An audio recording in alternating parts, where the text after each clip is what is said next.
All right, thank you, Carrie. And that's where we're going to begin, Eglinton near Marley. We're just watching the feed here right now. Our Tammy Sutherland is there with a better update as to if this is starting to reopen. Some of that police tape coming down, Tammy, and this is after a fatal hit-and-run crash early this morning, leaving a woman in her 50s dead. Seeing the vehicles moving behind you, is it completely open? It's completely open. Just seconds ago, police finished taking down the yellow tape. All of the cruisers that were blocking the intersection here have now moved away, and traffic is back to normal in this area. So once again, Eglinton West now open in both directions at Marley after this now hit-and-run investigation. It was about 1 o'clock this morning that police were called here to the intersection after a woman in her 50s was hit by a vehicle. Now, originally, it was believed to be a dump truck, and there was a truck that was spotted just down west on Eglinton here. However, police have now determined that that truck is not involved in this. They are now looking for the vehicle that hit this woman. She was pronounced dead, a woman in her 50s killed here in the intersection.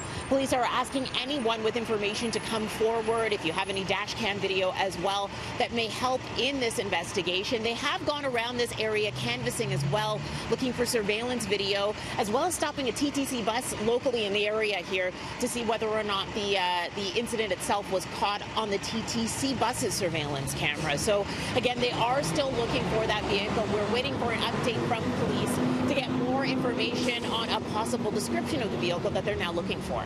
Mel, I'll send it back to you. All right, Tammy, thank you for that. And when we do have it, we'll bring it to you right here on BT. To other news now, the Danforth community holding a vigil to honor the victims of Sunday's mass shooting. Hundreds walking in the procession last night, remembering the victims and to also reclaim their neighborhood. Mayor John Tory and several city councillors showing their solidarity earlier on in the day, having lunch on the Danforth to help the neighborhood again reclaim their street. We had a lunch break, and so we came together to really show our support for, for the Danforth, but also for everything involved with it, for all the people who have been victimized, all of those who are suffering. 10-year-old Juliana Kozis and 18-year-old Reese Fallon were killed when a gunman opened fire Sunday night. 13 others also injured in the rampage. The gunman also found dead of a gunshot wound. Investigators still not clarifying whether or not his injuries were self-inflicted.